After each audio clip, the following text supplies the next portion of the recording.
Ok.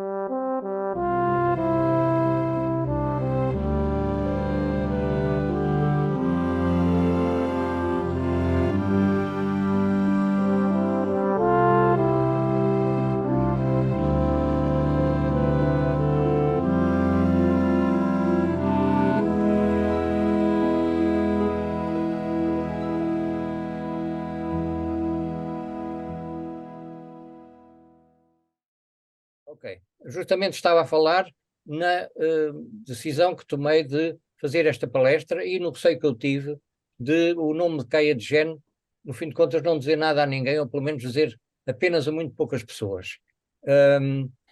Venci isso porque, de facto, andava há muito tempo já para fazer esta palestra, tinha prometido ao general Rui Moura que a faria, mas no íntimo estava, de facto, a hesitar.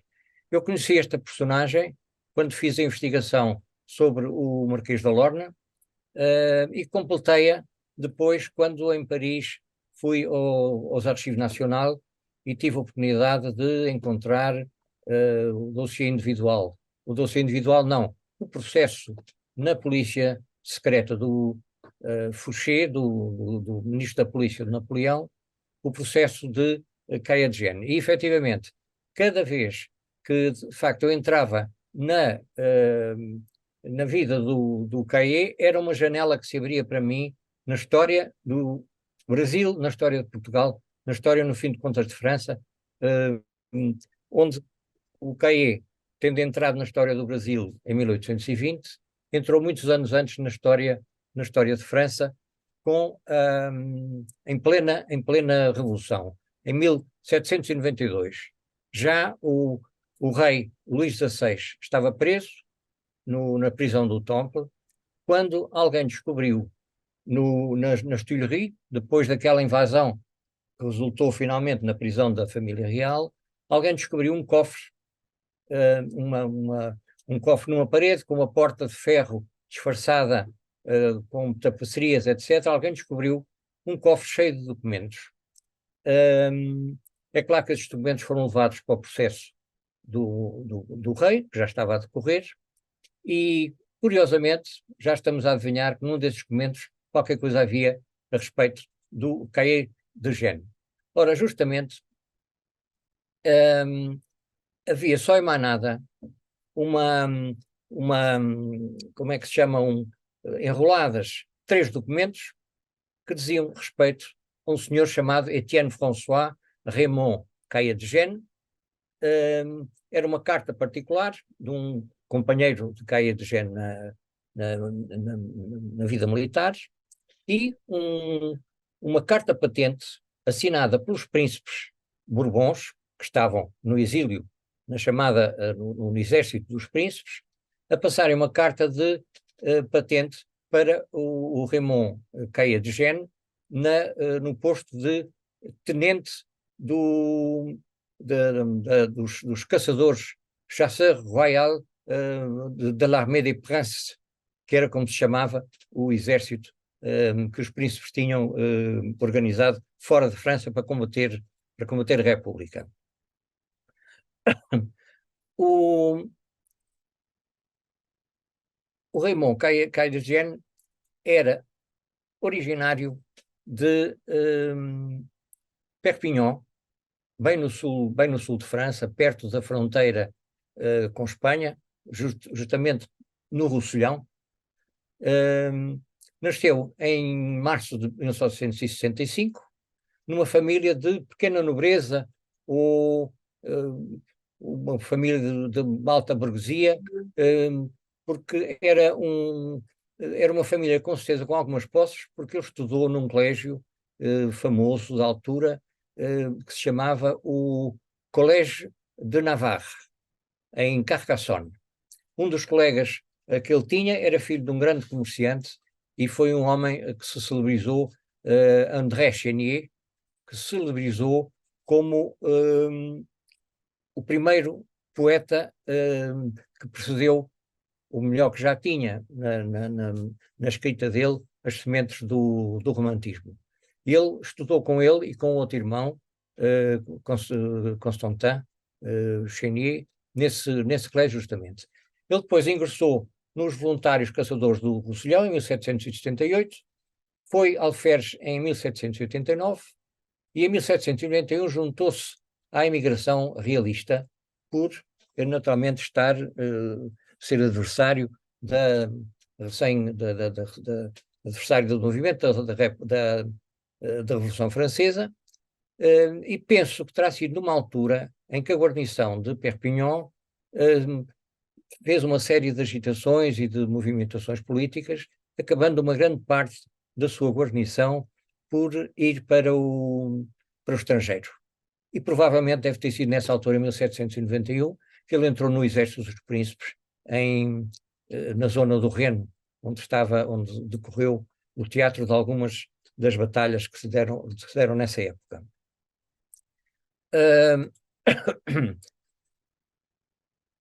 Chamava-se Armée des Princes, esse exército onde o Caillé militou durante alguns anos. E o que é que dizia aquela carta patente que descobriram no armário de ferro? Além da carta, vinha uma carta particular de um companheiro dele, que se percebia que ele já não estava com a Armée des Princes na zona do Reno, e havia uma outra carta destinada a um inglês que estava na Catalunha como sendo o inspetor das tropas estrangeiras ao serviço do rei de Espanha. Portanto, nós pensamos que ele terá, por essa altura, por volta de 1791, 92, ele terá ingressado num exército, num corpo militar que se chamava na altura l'Armée de Catalogne, comandada por este senhor, o general António Ricardos. E, curiosamente, justamente no Museu Militar, no arquivo militar, encontra-se uma correspondência muito posterior do Caillé de Gênes com Miguel Pereira, um dos governadores que ficaram em Portugal depois do rei ter ido para o Brasil, Miguel Pereira Forjás, estava-me a escapar a memória. E nessa correspondência, o Caillé de Gênes faz, digamos assim, um resumo de algumas coisas ligadas com o serviço dele, como vamos ver, a Portugal. E o curioso é que referia uma carta que seria muito elogiosa para ele, dirigida pelo comandante das tropas portuguesas no Roussillon, para o general Ricardos, o comandante do tal exército da Catalunha. Eu presumo que essa carta terá tido a ver com o convite que se está feito ao Caillé de Gênes para vir para Portugal, e vem para Portugal justamente para ingressar na Legião de Tropas Ligeiras, constituída pelo Marquês da Lorna, em 1700, ali está 1897, obviamente que é um engano, em 1797. O Marquês da Lorna esteve, assim como o Pereira Forjás, esteve na Catalunha, na Guerra do Roussillon. O Caillé deve ter, em 1792 para 93, deve ter ingressado no tal exército da Catalunha, e posteriormente conheceram-se, ou só se conheceram quando ele ingressou no batalhão, na Legião de Tropas Ligeiras. Criou-se entre os dois uma grande amizade, que se vem a concretizar e a traduzir numa correspondência muito interessante também do Marquês da Lorna com esse Caillé, justamente na altura em que estava-se à beira da Guerra das Laranjas, em 1801. No intervalo não sabemos nada do que é que se passou com o Caillé de Gênes, mas o que é facto é que nessa altura cartearam-se, porque o Marquês da Lorna foi, durante o período da guerra, foi para a zona de Castelo Branco, com a sua legião, e o Caillé, por algum motivo, estava doente em Lisboa. E o Marquês da Lorna, como se sabe, teve uma grande frustração com a forma como a guerra foi conduzida, e estava desesperado e triste e envergonhado com o comportamento e com a forma como o exército tinha sido dirigido. E então, na sequência disso, escreveu uma série de cartas ao Caia de Gênes, queixando-se, explicando-lhe as tristezas que aconteceram nessa guerra, até à conclusão do tratado que seguiu a seguir, imposto por Espanha, sobretudo liderado pelo famoso Príncipe da Paz, o Manuel Godoy. Ora, nessas cartas, além da amizade expressa pelo Marquês de Lorna, no terminar das cartas, declarando-se grande amigo do Caê, percebeu-se que havia um segredo entre eles, partilhado também pela irmã do Marquês de Lorna, a Condessa Doia Nelson. Qual era esse segredo? Pouco antes da guerra, talvez em maio de 1801, estavam em Portugal, ou melhor, entraram em Portugal, dois emissários no fim de contas, dos príncipes Bourbons. Eram antigos combatentes das guerras da Vendeia. A Guerra da Vendeia foi uma série de períodos de revolta numa província de França, revolta católica e realista contra contra a República Francesa. Houve uma primeira guerra em 1793 ou 95, depois outra mais próximo em 1800. Depois voltou a haver outras guerras da Vendeia, mas com uma natureza ligeiramente diferente destas. Eles estavam, efetivamente, no fim dessa segunda guerra da Vendeia. Havia uma tensão enorme na Europa, entre a França e a Inglaterra, e por tabela, como se sabe, a Portugal e Espanha, nomeadamente para Portugal e a Espanha ou declararem guerra à Inglaterra, ou cortarem qualquer apoio com ela, ou, na mínima das hipóteses, manterem uma neutralidade absoluta. Ora bem, o que é que pretendiam os homens da Vendeia, que era um general Forestier, com o seu outro ajudante, que usava uma série de pseudónimos, mas o Forestier era o mais graduado desses dois.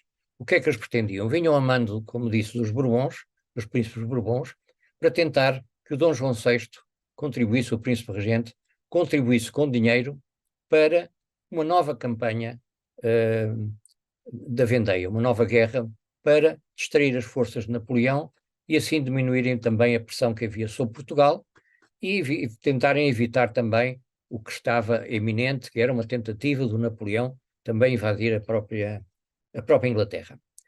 Chegou a haver contactos muito importantes com os ministros de Dom João VI. O Dom João VI não chegou nunca a reunir com o Forestier, mas uma vez que o Marquês da Lorna estava fora de Lisboa, quem tomou a iniciativa e tomou de tal modo a peito, de uma forma apaixonada, esse assunto, foi a Condessa Doia Nelson. E ela estava como aia da rainha, da princesa Carlota Joaquina, e aproveitando-se dessa posição, pressionou a princesa para chamar a atenção do rei. Chegou a ter uma reunião com o príncipe regente, que a recebeu muito bem, mandou a falar com o ministro Rodrigo Sousa Coutinho. O que é que acontece? A meio disto, dá-se o desencadear da Guerra 1801, da Guerra das Laranjas, com o tratado que resultou de paz, em que a neutralidade era uma das condições absolutas, e o que aconteceu foi que, nesse momento, toda a gente fez pé atrás nesta possibilidade de ajudar a Vendeia. De maneira que, pouco tempo depois, os dois franceses da Vendeia saíram de Portugal e o assunto ficou, digamos assim, ninguém queria meter-se nisso, porque não queriam correr o risco de se dizer que Portugal tinha furado a neutralidade ou estar a conspirar para ajudar uma nova guerra da Vendeia. Entretanto, outros fatores vieram, com o correr do tempo, contribuir para isso mesmo, porque veio a paz de Amiens em 1802, a República começou como dizem os brasileiros, ainda não virou império, mas já estava Napoleão a dar os primeiros sinais, com algumas amnistias, com o andar dos tempos a afastar-se, digamos assim, um pouco da rigidez e do extremismo da República, e, portanto, desanuviou o ambiente durante algum tempo. Isso até justificou que viesse para Portugal um embaixador, que não havia embaixador há tempo, e voltou a haver um embaixador representante de Napoleão em Portugal. O general Lannes veio para Portugal em 1802, teve um primeiro período e acabou por bater com a porta estrondosamente e sair de Portugal, numa coisa diplomaticamente um bocado complicada e pouco usual, quase saiu por moto próprio, mas depois voltou outra vez em 1803 e teve digamos assim, uma embaixada que constituiu um êxito para ele, porque no fim de contas conseguiu fazer um tratado de comércio com Portugal e conseguiu obrigar Portugal a cumprir, pelo menos enquanto ele esteve como embaixador, a cumprir a neutralidade. É claro que uma das condições dessa neutralidade era manter fora de Portugal, obrigar o príncipe regente e os ministros a limpar, digamos assim, Portugal dos agentes estrangeiros. Ele sabia perfeitamente o que é que tinha acontecido com a visita do Forestier e com a participação da Condessa de Hohenhausen e também do Marquês da Lorna digamos assim, nessa tentativa de desestabilização da França. E sabia também que o próprio Caillé estava dentro desse complô. Eram das três pessoas, como disse, a Condessa, o Marquês de Lorna e o Caillé estavam dentro desse complô. E o que acontece? Exigiu, com toda a sua força e com toda a sua brutalidade, exigiu que o príncipe regente expulsasse a Condessa e o Caillé. O que é que acontece? A Condessa, depois daquela reunião que ela tinha tido com o príncipe regente, ela levou a peito de tal maneira a questão da ajuda à Vendeia, que considerou-se, digamos assim, que era uma enviada do príncipe regente e nunca mais deixou de pensar isso em quaisquer circunstâncias, mesmo quando os ministros lhe chamaram a atenção e a o obrigaram a não se, fizeram tudo para evitar que ela se metesse em tentativas aqui em Portugal. O que é que acontece? Ela tinha interesse em ir à Alemanha, porque ela era viúva e queria tratar das questões da herança do marido, o conde de Hohenhausen. De maneira que tinha pedido em tempos autorização para ir à Alemanha. E o que acontece? Aproveitando essa sugestão, o governo deu-lhe um passaporte, deu-lhe uma carta que acreditava junto dos embaixadores dos vários países por onde iria passar, e a Condessa acedeu, então, em sair de Portugal. Quanto ao Caillé, o Caillé também arranjou-se maneira de tirar o Caillé de Portugal. Mas o Caillé, segundo ele disse, ou naquela carta que eu referi, em que ele escreveu ao Miguel Pereira Fujás, foi encarregado nessa altura de uma missão secreta que nem sequer o governo sabia. Foi uma questão entre ele e o príncipe regente. A verdade é que também ele saiu de Portugal. O pormenor é que, nessa altura, em 1803, voltou a Portugal outra vez, não para conseguir algumas benesses do governo português, mas a caminho de Madrid, outra vez o general da Vendeia, o Forestier, mais uma vez acompanhado do seu ajudante, o tal que tinha os pseudónimos, usemos um deles que era o Serris, mas não interessa para o caso. Ele vinha para Portugal de passagem, também ia a caminho de Madrid. E por coincidência ou não, praticamente chegam a Madrid a Condessa de Hohenhausen e o Forestier ao mesmo tempo. Ter-se-ão encontrado eventualmente até ainda em Portugal e no caminho, Badajoz, etc., a caminho de Madrid. A Condessa, como eu disse, ela ia completamente convencida, mentalmente, que estava em representação de Portugal. De maneira que chegaram a Madrid e estava a construir-se em Espanha uma, uma rede de financiamento à vendeia. Havia um banqueiro em Madrid que fazia o circuito do dinheiro inglês. A Inglaterra estava a financiar a vendeia e o dinheiro vinha através de um banqueiro de Madrid, o banqueiro Carreres, e o Forestier e a Condessa Doia Nelson chegam a Madrid e começam imediatamente a tratar dessa rede digamos assim, de transporte de dinheiro para a França, para a vendeia. Mas fizeram mais, porque aí foram pedir ajuda ao Príncipe da Paz, ao Manuel Godoy, que nos primeiros tempos se mostrou aberto não só à ajuda à vendeia, como em termos diplomáticos, ele chegou a estar aberto no princípio, no fins de 1803, princípio de 1804, chegou a reunir com o embaixador de Inglaterra, com o representante da Rússia, no sentido de fazerem uma frente com a Inglaterra para se defenderem de Napoleão e das veleidades da República Francesa. O que acontece é que, por volta de fevereiro de 1804, tudo se afundou. Foi descoberta uma grande conspiração em França, uma conspiração realista, de um homem chamado Cadoudal. Foi preso, foi condenado à morte.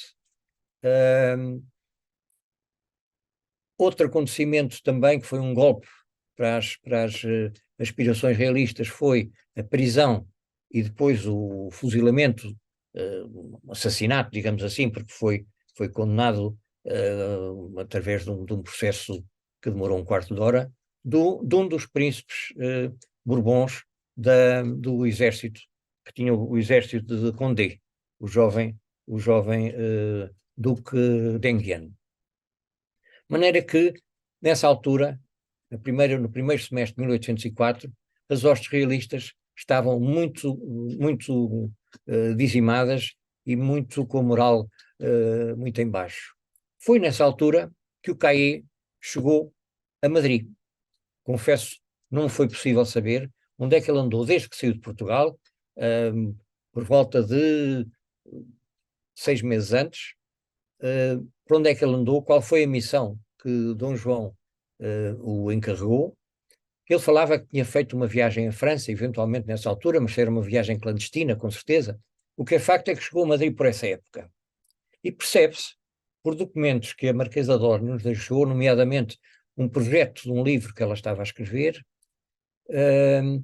ficou patente que o Caillé já também tinha percebido, já tinha sido atingido, digamos assim, por aquele esmorecimento dos realistas.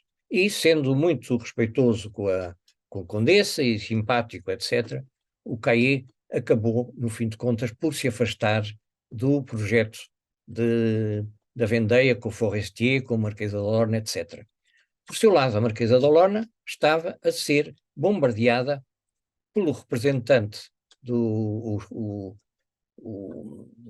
attaché português em Madrid, o Cipriano Ribeiro Freire, porque o António Araújo de Azevedo, o nosso ministro do Exército dos Estrangeiros, não queria por força que a Condessa Doia Nelson tivesse a fazer contactos em Madrid em nome do governo, em nome do príncipe, que não estava de forma nenhuma mandatada para isso, e estava, portanto, a pôr em xeque tanto o governo espanhol como o governo português, porque, entretanto, o Manuel Godoy, também ele próprio, fez uma viragem tremenda nessa altura e tornou-se, a partir daí, extremamente servil para os desígnios de Napoleão.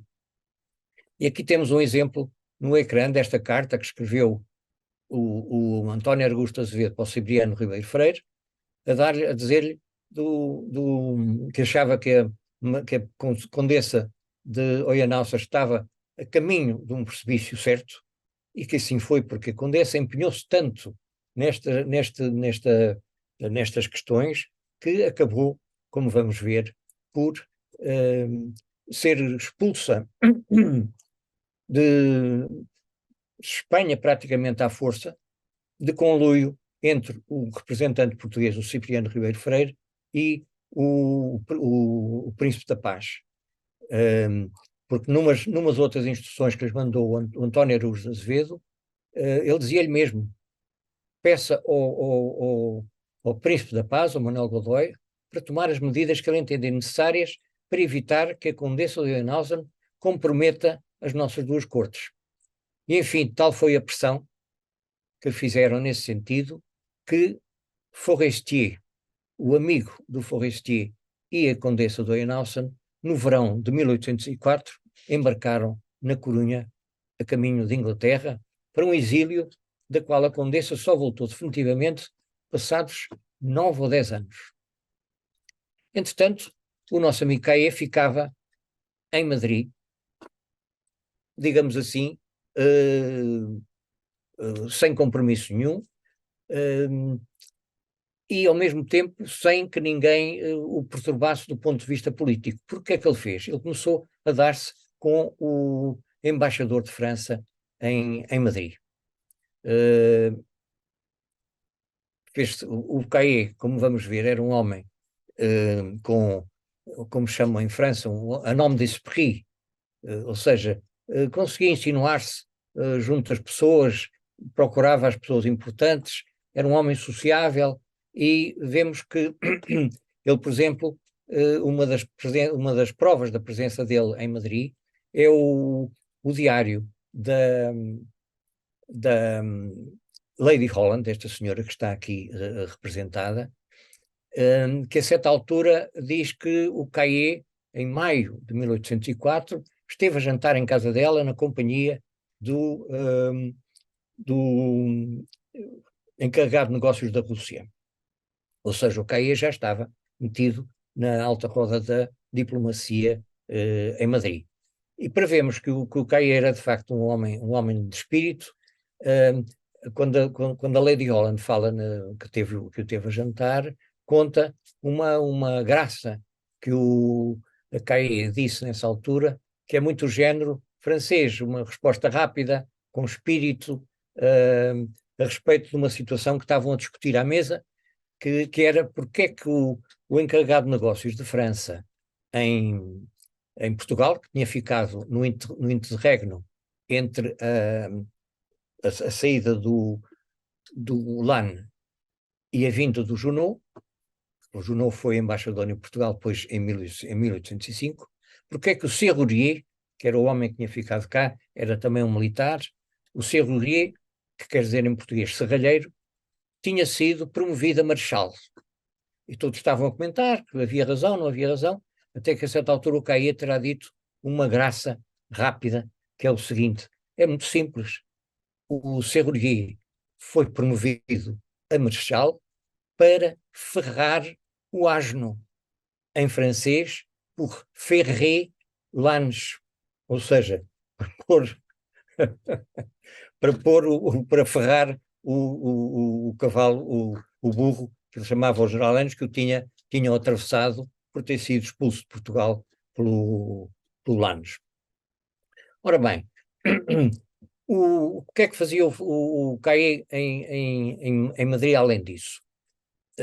Como disse, ele fez-se próximo do embaixador de França, mas no processo da polícia, o tal processo que eu consegui a certa altura folhear e fotografar nos arquivos nacional, vem uma carta anónima, esta carta que está aqui à direita do ecrã, ali em cima diz para juntar o joindre o procede de Caillé. Essa carta era maior do que aquilo que está representada, mas dizia que o Caillé era era um oportunista, era um jogador, tinha feito um casino em casa do encarregado de negócios da Rússia, que uma série de jovens fidalgos tinham ido à miséria por causa do jogo e por causa dele, além de que tinha sido um assassino de franceses durante a guerra da, da Catalunha, do Roussillon. Além disso, eh, curiosamente, que dizia as duas coisas. Dizia que ele tinha-se feito muito amigo do embaixador de França, mas que ao mesmo tempo também tinha tido reuniões com os homens da Vendeia e com a condessa Doia Nelson. Naturalmente era mais verdade a primeira parte do que a segunda, porque como vimos, ele afastou-se da condessa Doia Nelson, de tal maneira que ela no seu no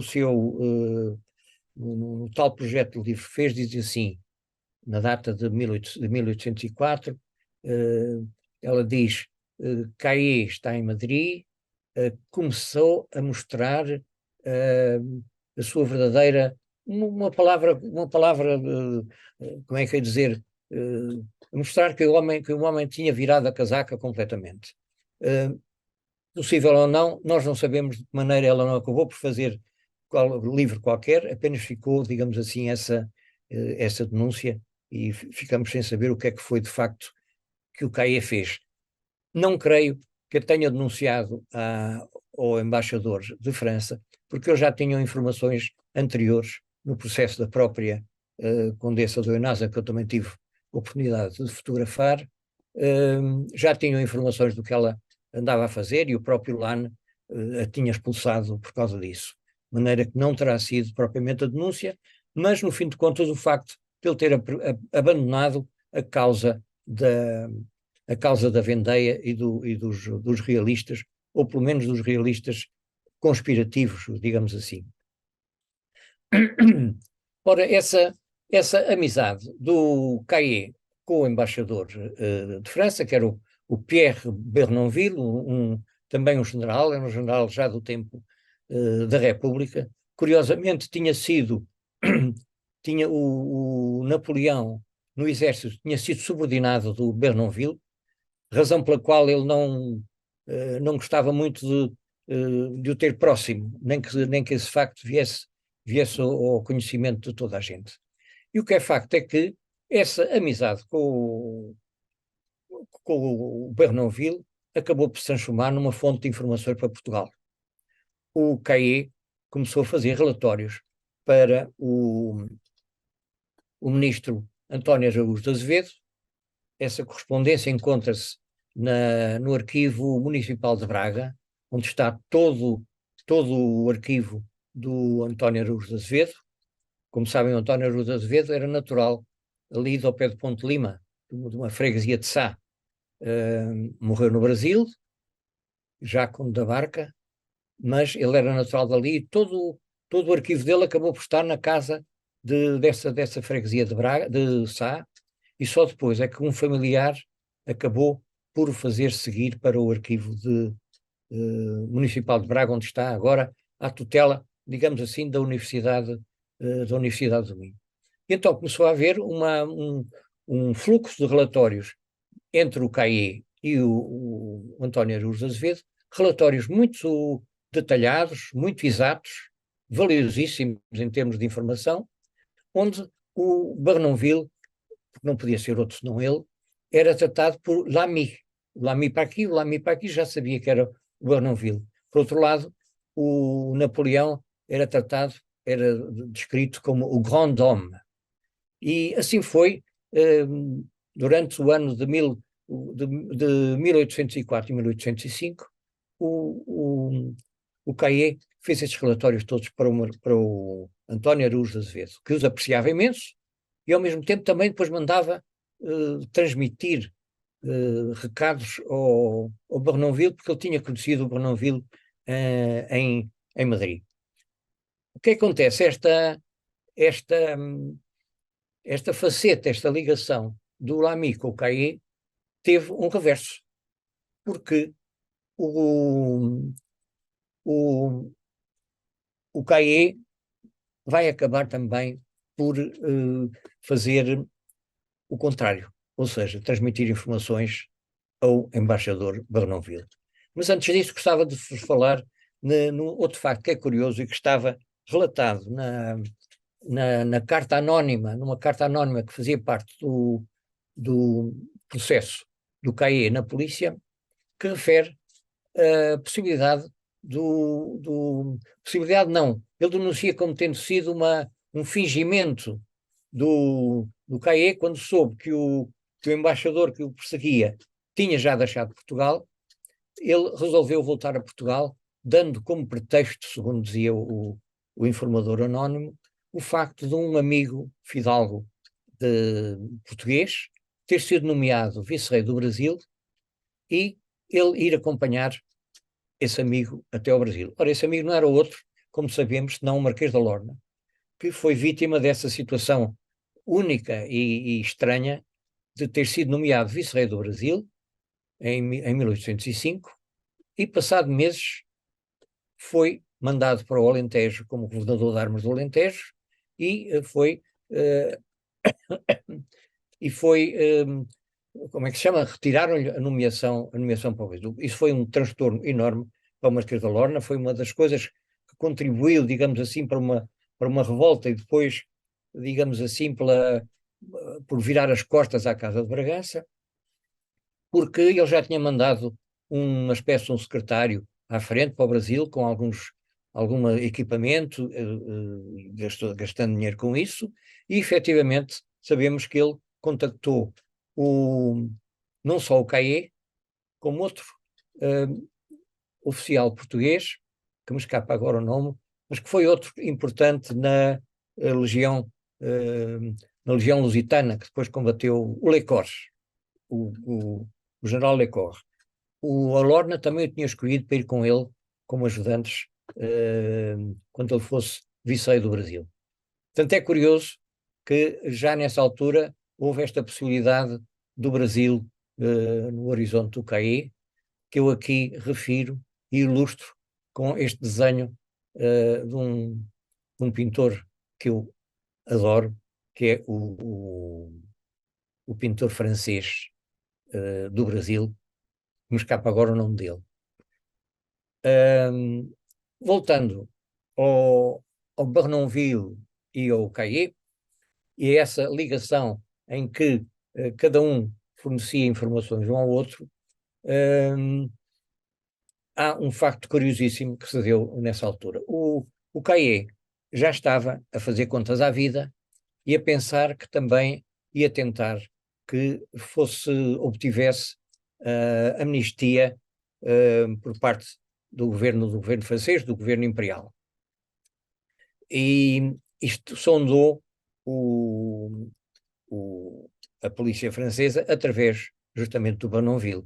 E o Bernonville fez-se e desfez-se em elogios do CAE para o Fouché, que era o ministro da polícia francês, e tudo que era possível, como está o Bernonville deu as melhores informações possíveis à polícia. Inclusivamente chamou à colação também o general Junot, porque entretanto nas suas idas e vindas a Portugal, o CAE, por causa de tal ida para o Brasil, a certa altura o CAE torna-se também íntimo do Junot, porque ele tinha conhecido quando foi da passagem do Junot para Lisboa, depois voltou lá a Lisboa por causa da ida para o Brasil, frustrada ida para o Brasil, e conseguiu também que o próprio Junot desse boas informações a respeito dele. Isto tudo misturado com outra situação curiosa, é que o próprio CAE estava nessa altura, como ficou em Madrid, foi colocado junto do embaixador português que foi nomeado em maio de 1805, foi o Conde da Ega. De maneira que ele estava junto da embaixada portuguesa e, obviamente, que o embaixador Bonnonville dizia para Paris, quando foi preciso dar informações sobre o CAE, dizia ele está a fazer uns serviços extraordinários, porque todos os despachos que vêm ou que vão para Lisboa ele transmite-os para mim. De maneira, quer dizer, havia uma troca de informações e o CAE estava ali no meio como agente duplo, digamos assim, das informações diplomáticas. E a certa altura, esse facto curioso que se deu foi o seguinte: para pagar todos estes serviços ao AMI, o tal AMI, que era o Bernonville, o, o AMI, a certa altura, tem uma tirada ótima.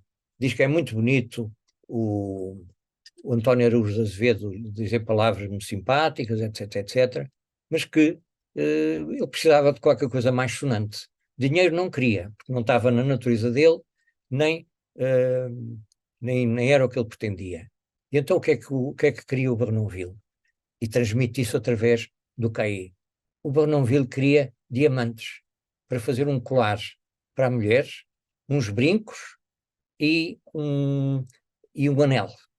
E pedia então diamantes para o colar, para os brincos e para o anel, depois pedia diamantes para pôr à volta do retrato da mulher e, e pedia isso tudo em troca dos seus serviços. Eu, como já temos tantas informações negativas do CAE, eu cheguei a pensar que seria talvez um estratagema para o CAE ficar com os diamantes e ter inventado essa história. Mas ao mesmo tempo, ao princípio não parecia-me difícil de crer que o embaixador de França fizesse isso, mas depois pensei, o próprio patrão, digamos assim, do embaixador, que era o Talleyrand, era um homem corrupto e que recebia presentes a torto e a direito. De maneira que não me espanta nada que o Bernonville também fosse pelo mesmo caminho. Sobretudo porque o Bernonville tinha casado, havia muito pouco tempo, meses, tinha casado com uma senhora 30 anos mais nova do que ele. De maneira que estava completamente enamorado pela senhora, faria tudo o que fosse possível por ela e vinha mesmo a calhar poder-lhe oferecer um par de brincos e um colar e os diamantes para pôr à volta do retrato.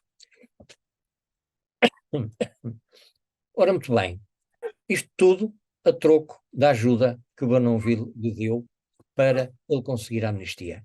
A amnistia que conseguiu em 1806, fazendo, obviamente, a declaração de estar à disposição do governo imperial e fazendo o sermão, o juramento de fidelidade ao Napoleão. Tudo isto ele faz, sendo ao mesmo tempo,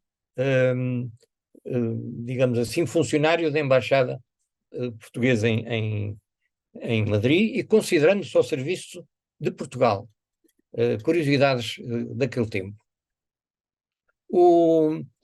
Concede-lhe o Fouché concede-lhe a autorização, consegue que autoriza o embaixador em Madrid a atribuir-lhe um passaporte e o Caillé não perde tempo e nos princípios de 1806 faz uma primeira viagem a França, vai a Perpignan e vai a Madrid, onde fala com o ministro Fouché. Não teve muito tempo, porque passado pouco tempo, vamos ouvindo, agora estou a ouvir umas vozes, já não está. Passado pouco tempo, em 1806, em agosto de 1806, voltamos a ter notícias de que Caillé está em Portugal.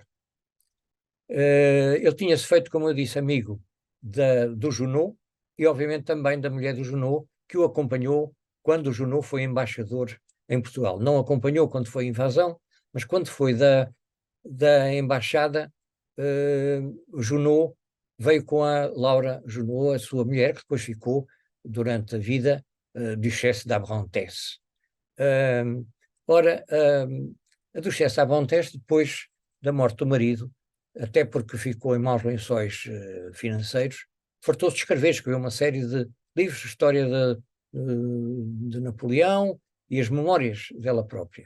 E a certa altura conta uma história muito triste, que foi justamente a morte de um dos filhos, do segundo filho, o primeiro já tinha morrido, do segundo filho do Marquês da Lorna, que se deu numa casa em Borba, no Alentejo, uma casa muito bonita, com jardim, que está aqui representada, chama-se ainda hoje Quinta do General. E ela descreve com todo o detalhe o que se passou. O que se passou foi que esta casa tinha o jardim, depois no fundo tinha um bosque e no meio do bosque tinha um lago baixo, mas com lama e com algas, etc. E o que acontece? A criança tinha pouco mais de 10 anos, foi, já aqui representada, vestida com a farda da Legião a Lorna, foi passear para o bosque, não, ninguém deu por ele e a certa altura caiu, ficou com a cabeça enrolada nas algas e na lama e morreu afogado. Ora, quem estava com o Marquês da Lorna nessa altura? O Caê. E certamente foi o Caê que lhe pôde transmitir tão rigorosamente estas informações, que eu pude, aliás, confirmar, porque esta fotografia que aqui está, deste charco d'água, está justamente no bosque da Quinta do General, afastada aí uns 100 ou 150 metros da casa, onde estaria o Marquês da Lorna a jogar o xadrez ao fresco, aqui por baixo, naquele dia de agosto de 1806. Depois disso, passamos quase 2 anos sem saber se Caê ficou em Portugal ou se foi para a França logo, porque não temos notícia durante a invasão de Junot que ele estivesse em Portugal, nem temos notícia qualquer. O que temos é, em 1808, quando já o Dom João tinha partido para o Brasil, quando o Marquês da Lorna já tinha ido para a França, estava justamente em Paris, num boletim da, da polícia, que era um documento que Napoleão recebia todos os dias do Fouché, todos os dias estava religiosamente na sua secretária, que eu também tive a oportunidade de fotografar uma grande parte ligados com assuntos relacionados com Portugal. Todos os dias tinha essa informação na sua secretária. E justamente no dia 31 de dezembro há um boletim da polícia que nos diz que em casa do Conde da Ega, porque o Conde da Ega também já estava em Paris, tinha havido um jantar onde estava o Monsieur de Lima, que era o Dom Lourenço de Lima, que era o ex-embaixador de, de Portugal em França. Nessa altura já não era, porque já estávamos relações cortadas, naturalmente. O Lourenço de Lima tinha pertencido àquela delegação que foi cumprimentar Napoleão ainda durante a ocupação de Junot, e lá ficou. Estava então o Lima, estava o Conde de Ega, naturalmente, e estava Monsieur Caillé, de la Maison du Roi d'Espagne. Ficamos a saber que o Caillé estava, portanto, ligado à casa do rei de Espanha. O que é que isto queria dizer? Queria dizer o seguinte: o rei de Espanha, como sabem, tinha, tinha caído numa esparrela do Napoleão, indo ao encontro dele para que ele servisse de árbitro na contenda que havia entre o rei de Espanha e o seu filho, o Dom Fernando.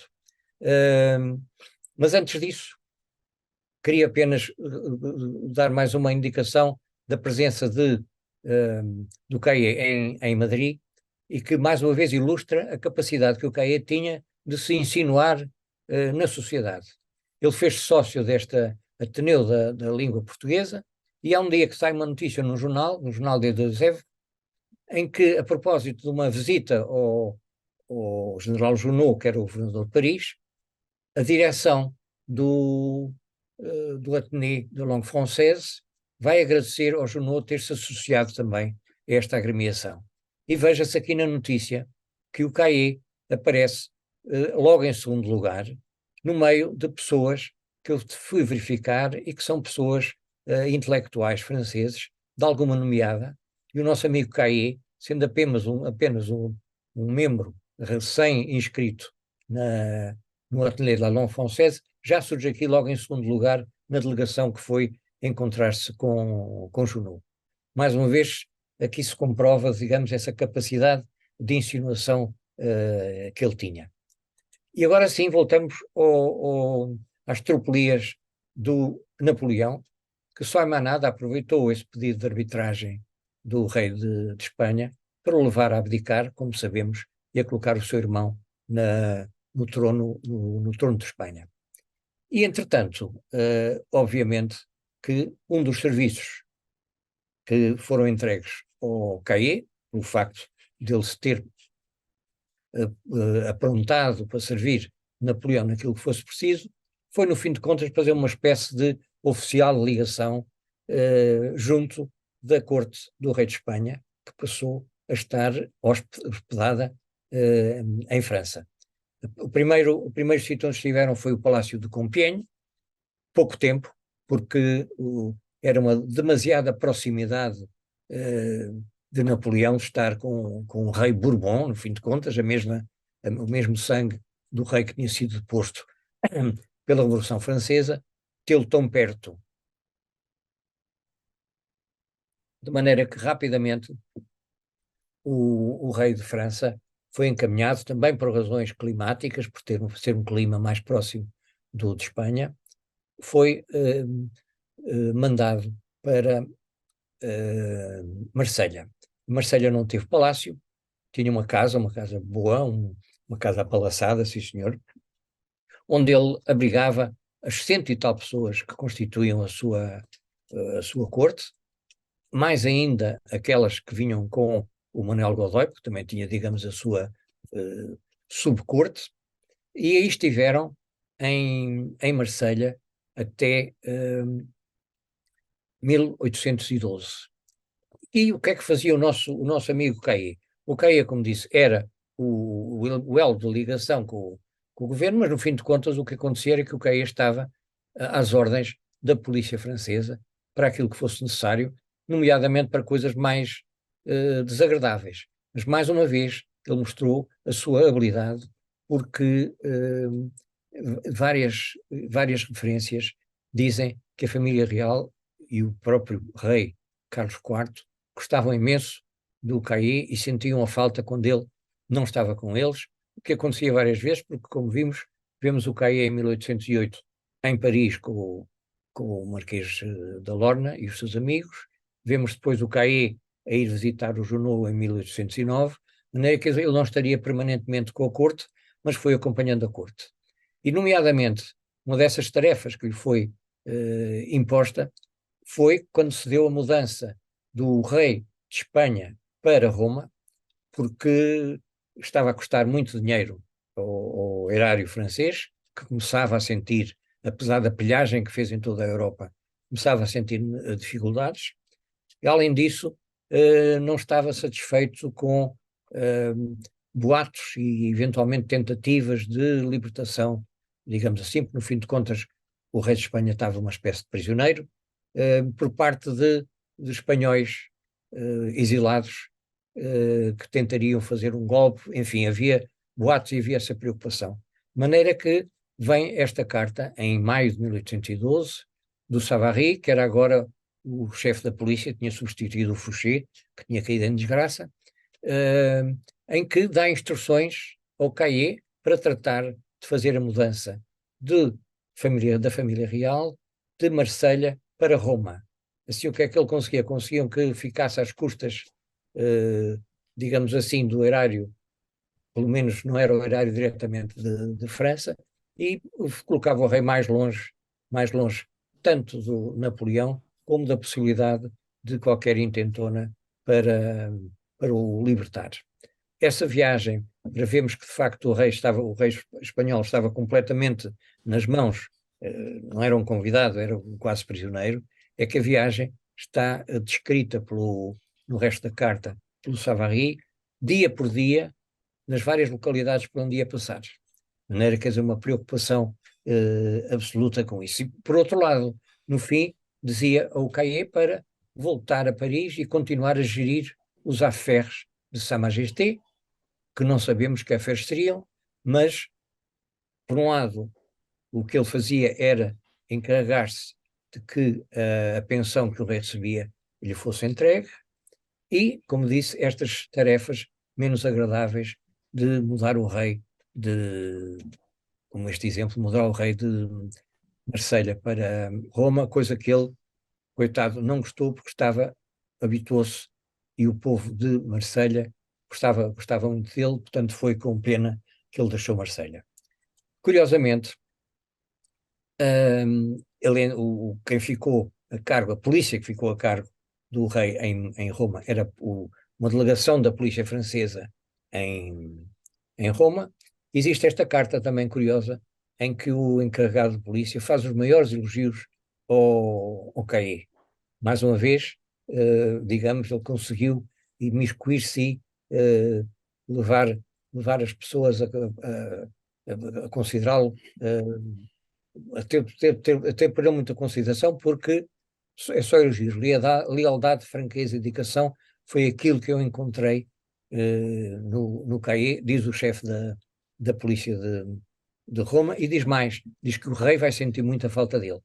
De facto, é extraordinária esta última situação do CAE, como chamavam-lhe écuyer, chamavam-lhe escudeiro de Sua Majestade. No fim de contas, estava, como diríamos, a serviço da polícia francesa para aquilo que fosse preciso, e sabe-se lá se também ele não terá tido a missão, que bem os franceses andaram à volta de saber disso, de tentarem deitar a mão às joias de Carlos V, que estavam na mão do trono espanhol, mas que felizmente não conseguiram chegar lá, mas muitas tentativas fizeram. Ó Ora, Zé, ora, se puder, agora temos que abreviar, que já são quase 11h20, está bem? ei, meu Deus, eu Na peço verdade. desculpa. Ora bem, como vimos, ele teve uma correspondência com o Forjás e escreve-lhe por dois motivos principais. Tinha contas atrasadas dos pagamentos dos seus serviços e, por outro lado, informá-lo que estava à espera, precisava de dinheiro também, porque tinha pedido para ir para o Brasil e estava à espera que fosse autorizado. Certamente precisava de dinheiro nessa altura, pedia no total 3.000 contos, 3 contos de reis, digo, não era 3.000, 3 contos de reis, que era o total das verbas que ele precisava para essas despesas. Sim, senhora, estamos em 1814, e voltamos a ter notícias dele com o famoso panfleto, em que vamos ver qual é a resposta que ele dá à pergunta: a família real deve deixar o Brasil. Ele diz aqui que il nous semble qu'on ne peut manquer d'arriver à cette solution, que la famille de Barragons ne doit point quitter le Brésil. E aqui entramos outra vez no princípio desta minha intervenção, com aquilo que o tornou, digamos assim, mais célebre no Brasil. Caê não desapareceu aqui, ele voltou a Portugal ainda, certamente quando o rei veio para Portugal, não terá ficado persona muito grata no Brasil por todas as razões, e aqui mais uma vez a vaidade e, digamos assim, as necessidades sociais o levam a fazer um requerimento ao rei, que lhe terá concedido a Torre Espada, mas ele teve que sair depressa numa comissão, a última comissão, que não sabemos qual foi.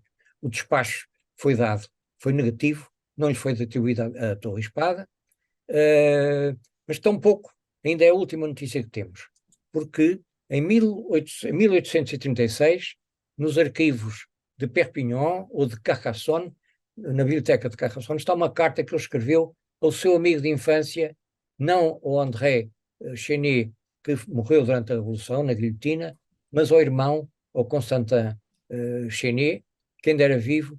Ele escreve uma carta que está no arquivo de Carcassonne e que nos diz, portanto, que ele viveu pelo menos até 1886. Deixo aqui, finalmente, para nos ajudar a também fazermos uma opinião sobre o CAE, ou para não nos ajudar, porque são contraditórias estas duas informações, um tal Francisco Álvares Freire do Porto, um exilado português em Paris, que dizia que o CAE era um impostor e um charlatão, que devia ser recusado a entrada no asilo, porque ele queria ir lá abrir um casino de parceria com homens arruinados por vícios e expulsos de vários países.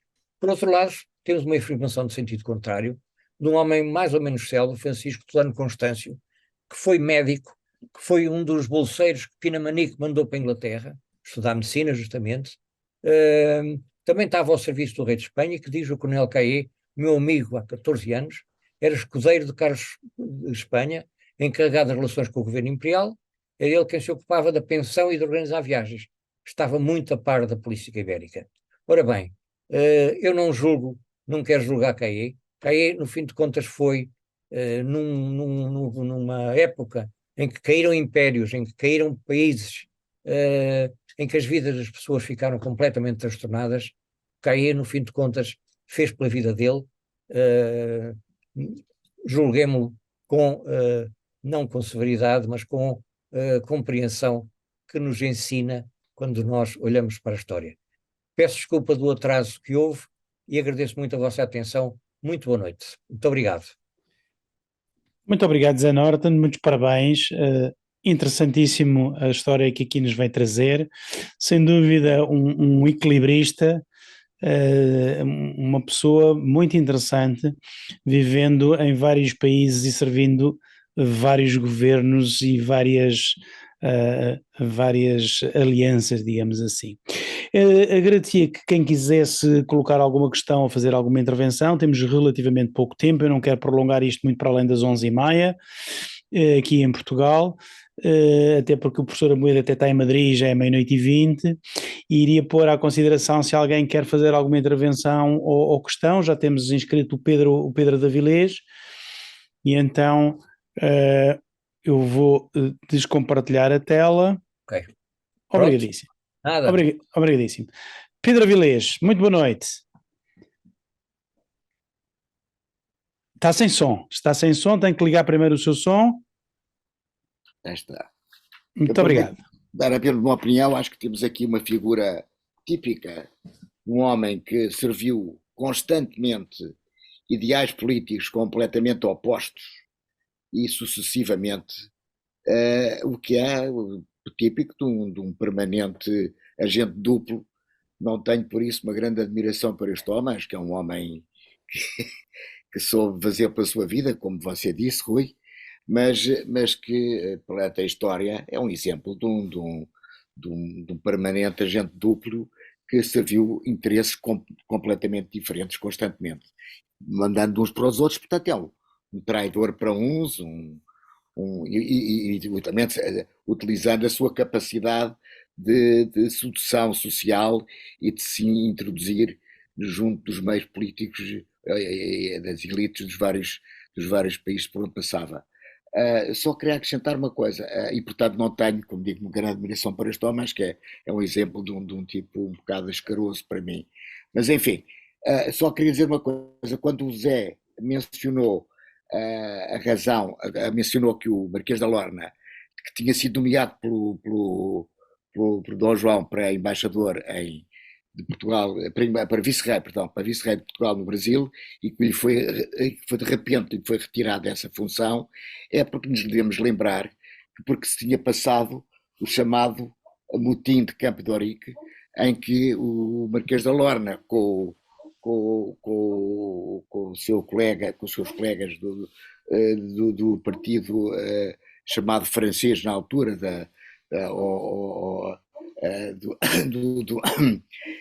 tentaram afastar Dom João VI, e que, portanto, é perfeitamente normal, depois de ele ter tido uma atitude política e militar importante, em que houve uma tentativa de um motim militar em Campo de Ourique, que foi conseguido abafado por Dom João VI, que a seguir imediatamente lhe foi retirado essa coisa, que deixou de ser um homem de confiança, passou a ser e por isso mesmo, como o Zé Norte disse muito bem, o Marquês da Lorna, portanto, a partir daí passou a ter uma posição de conflito com a família Bragança e com o Dom João, e por isso rapidamente se vai entender com o ocupante general Junot, e rapidamente vai organizar uma legião portuguesa que vai servir o inimigo do país, Napoleão, para a França, e depois mais tarde, como nós percebemos, infelizmente as coisas evoluíram, e ele morreu como governador se não me engano, da Lituânia, no final, já depois da invasão fracassada francesa da Rússia. Só acrescentar também a casa do general, como mencionaram aí, onde morre um dos filhos do Marquês da Lorna. O Marquês da Lorna era muito amigo dos Condes de Galveias, e isso é a casa dos descendentes do general Diniz de Melo Castro, Conde das Galveias, que ainda existe hoje em dia, e que é realmente uma casa muito interessante de visitar em Borba. Pronto, não digo mais nada. Obrigado e parabéns, Zé. É sempre um prazer ouvir-te e acho fantástico a tua capacidade de investigação e de entusiasmo de investigação das várias obras que tens produzido. Como tu sabes, sou grande admirador e tenho o prazer de ter publicado um livro teu. Obrigado, Pedro, obrigado. Zé, não sei se quer acrescentar alguma coisa ao que o Pedro disse. Não, temos aí uns pontos a discutir, mas falo com muito gosto a próxima vez que a se encontrar. É verdade, o Gomes Freire de Andrade e o Pamplona estavam nesse complô Exatamente. com o Alorna, e por isso os três eram, sem dúvida nenhuma, uma época muito complicada. Já agora o Alorna não morre como governador, já foi depois da retirada da Rússia, e ele acaba por morrer já em território prussiano, naquilo que hoje é Kaliningrado, mas que era Königsberg na altura. E morre muito doente, exatamente porque a retirada da Lituânia foi muito, muito complicada e séria, e grande parte da legião portuguesa lá ficou na campanha da Rússia de 1812. Muito bem, não sei se... Eu próprio também o Caê, simpatizo com ele como um bom malandro, não é? Mais ou menos. Bom. De facto... Boa. É interessante. Eu partilhei com o Zé Norton uma nota de pé de página de um documento que eu descobri recentemente, que diz assim: um deles, o Coronel Caillé, antigo soldado da Revolução, depois oficial ao serviço de Portugal, agregado como escudeiro, foi pessoa de Carlos IV de Espanha após a abdicação deste rei. De facto, espião ao sul de Napoleão e jogador de profissão, estabeleceu no Rio de Janeiro uma roleta que teve de fechar diante das reclamações dos pais de família, havendo-lhe, contudo, corrido tão proveitoso o negócio que ele e os seus associados ofereceram, em troca do privilégio da banca, mandar vir de França e sustentar à sua custa um corpo de bombeiros. Não sei se é verdade, isto é um documento também do século XIX, mas é uma coisa muito engraçada. É uma mistura daquela carta secreta, daquela denúncia, porque também diz que ele fez um casino em Madrid e que vieram protestos das famílias dos nobres que perderam dinheiro e tal. É uma mistura disso tudo. O que é realmente uma figura de época, uma figura de época. Exatamente. Muito bem, não sei se mais alguém quer fazer alguma questão, uma intervenção. José Geraldo, já vou levantar a mão, não sei se é. Está sem som, está sem som, José Geraldo. Boa noite a todos. Realmente foi uma aula, né, de conhecimento, e é uma figura muito controversa. Eu quero parabenizar o Zé Norton, mas realmente uma figura controversa. Eu confesso que eu fiquei curioso, vou me embrenhar mais para conhecer essa personagem, pelo menos aqui no Brasil. Muito obrigado pela palestra. Obrigado, eu.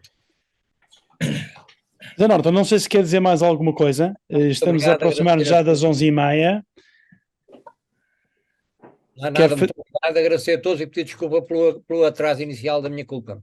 Nada, por amor de Deus, nós é que agradecemos esta lição, foi interessantíssima, que percorreu várias décadas de um período extraordinariamente complexo na história da Europa e na história do mundo, e sem dúvida é uma personagem muito interessante, se bem que, por um lado, como o Pedro diz, causa algum asco pela sua duplicidade, sempre jogando em vários tabuleiros ao mesmo tempo, sendo por um lado um realista e apoiante da Casa Real de Paris, mas depois mais tarde sendo apoiante de Napoleão, apoiando também Portugal e o rei de Portugal, mas também apoiando a Casa de Madrid, e portanto sempre vivendo na espuma da sociedade. Muito bem, muito obrigado, Zé Norton. Aproveita então para lançar aquilo que vai ocorrer dentro de 15 dias. Dentro de 15 dias teremos uma palestra chamada Os Desafios na Proteção do Meio Ambiente no Brasil, em que vamos falar sobre a proteção do meio ambiente, que é atualmente uma preocupação mundial, mas também do Brasil, pela sua extensão territorial e pela riqueza de todos os seus ecossistemas. Brasil que é, sem dúvida, um dos atores principais nesta matéria. Muito bom tem sido feito, mas há desafios sérios a serem enfrentados. E entre eles o conflito entre o agronegócio e o meio ambiente, a proteção da Amazónia e a efetividade das decisões judiciais, e é no meio desta síntese que será tratado nesta exposição, que nos vai trazer Vladimir Passos de Freitas, que está aqui connosco, muito obrigado pela sua presença, e que é professor de Direito Ambiental no mestrado e doutoramento da Pontifícia Universidade Católica do Paraná e é presidente da Academia Paranaense de Letras Jurídicas. Vamos enviar o convite com o currículo do Dr. Vladimir Passos de Freitas e temos um tema daqui a 15 dias onde iremos falar sobre o direito do ambiente e a proteção do ambiente no mundo e no Brasil em específico. Muito obrigado a todos pela vossa presença. O César já não está connosco, teve que sair um bocadinho mais cedo. Agradeço mais uma vez a vossa participação e a vossa atenção e que estamos aqui assim daqui a 15 dias. Muito boa noite e muito obrigado. Boa noite a todos. Parabéns, Zé, parabéns, foi muito interessante. Obrigado, obrigado. Boa noite, parabéns. Obrigado, obrigado. Boa noite para todos. Boa noite.